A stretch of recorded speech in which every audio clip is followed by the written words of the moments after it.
Hi all, welcome to my channel. Today we'll discuss about the BOM and Hopfield Network. So this topic belongs to neural networks and deep learning. So what is in by BOM? BOM is a bidirectional associative memory. So BOM is a bidirectional associative memory. So here the definition of BOM is a type of neural network that can associate patterns in both forward and backward directions. So what is BOM? It is a type of neural network that can associate patterns in both forward as well as a backward direction. So remember, BOM consists of two layers, input layer and output layer with connections between them. So it consists of input layer as well as a output layer. Now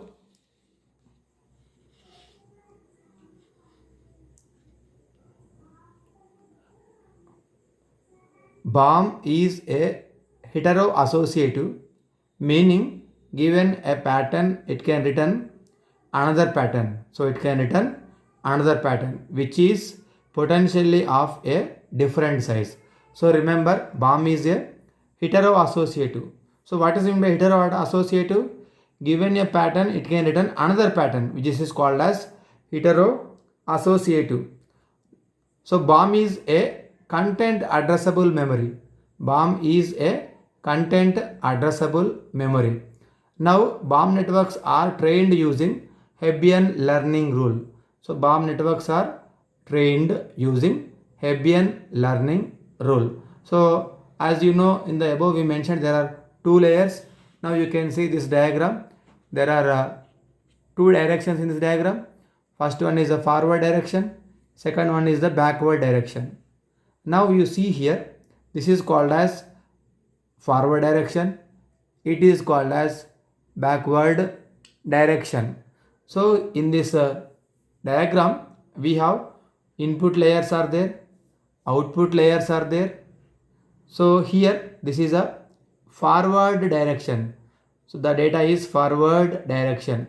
Here x1, x2, xi, xn are called as input values, as well as y1, y2, yj, ym are called as a output values. So here the data is moved like this. That is called as forward direction. This is called as forward direction. Here you can observe backward direction where 1, 2, so on up to in. So this arrow indicates that backward direction. So it indicates the backward direction. So this is called as a backward direction. So the difference between this forward direction and backward direction is the data will move from input layer to output layer in a forward network. In this, the data will move from output layer to input layer in the backward network. Now you can observe here the arrow marks are belongs to x1 to 1, x2 to 2, xi to I, xn to m. But if you see in this backward direction, the arrow marks are 1 to x1 p plus 1, 2 to x2 p plus 1, xi p plus 1, xn p plus 1. So this is called as a BOM, forward and backward direction. Now you see what are the various applications of BOM. So first one is the password authentication. So password authentication will use a BOM. Second one is the neural network models. So in the neural network models also we are using BOM. And the third one is the cognitive management. So in the cognitive management also we are using BOM. So what is the overall message of this BOM? What is the importance of this BOM? BOM nothing but is a type of neural network that can associate patterns both forward and backward direction. So there are two layers, input layer, output layer, and BOM is also called as heteroassociative, and BOM is nothing but it is a content addressable memory.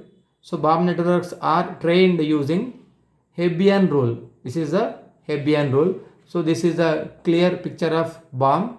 This is the forward direction as well as it is the backward direction. In the forward direction, the data move from input to output.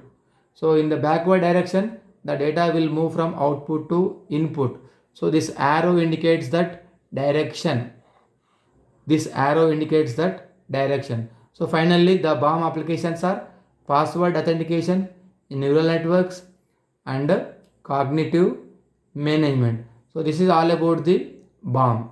Let us look into Hopefield networks now.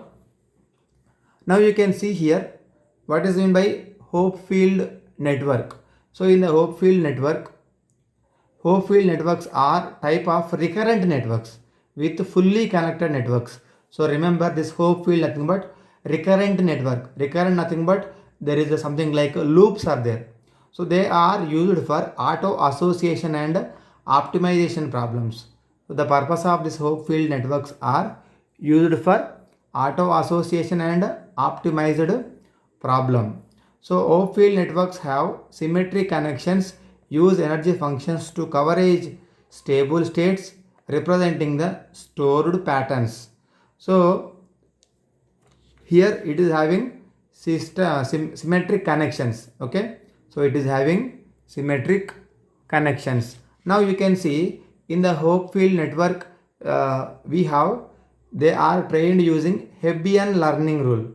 So Hopefield networks are trained by using Hebbian learning rule. Now this diagram here represents the Hopefield network. You can observe here the input values are x1, x2, x3 as well as output values are W11, W21, W31, W22, W32, W23, W33. So here y1, y2, y3 are called as a output values. So this is all about the Hopefield network. Here x1, x2, x3 are input, y1, y2, y3 are output values. These are called as weights w11, w21, w31, w32, w23, w33. So these are called as a weights.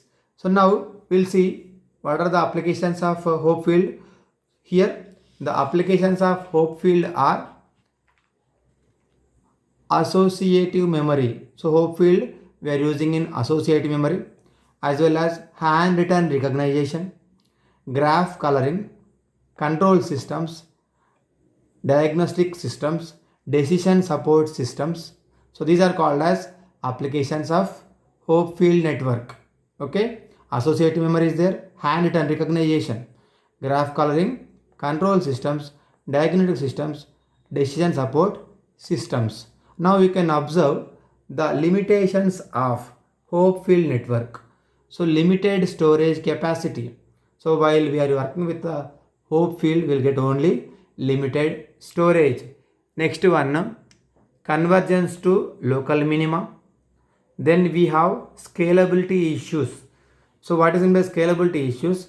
When the number of systems are increased, performance will be increased. So this is called as a scalability issue is there in the Hopefield network. Then we have lack of learning dynamics. Lack of learning dynamics. So this is all about the Hopefield network. So let us conclude this Hopefield network. Hopefield networks are recurrent networks with fully connected neurons. They are used for auto association optimization problems. So as well as Hopefield networks have symmetric connections, use energy functions to coverage the stable states representing the stored patterns. Now you can see this is a diagram for Hopefield network. Here x1, x2, x3 are input values, y1, y2, y3 are output values, w11, w21, w22, w3, w33. So these are called as weights. Now this is called as a Hopefield network. Now you can see these are called as applications and limitations of Hopefield networks. So this is all about the BOM and Hopefield networks. So if at all you have any doubts, you can ask me in the comment section. You can also ask me the notes I will send you. Okay. So thank you for watching this video. Please subscribe my channel. Thank you.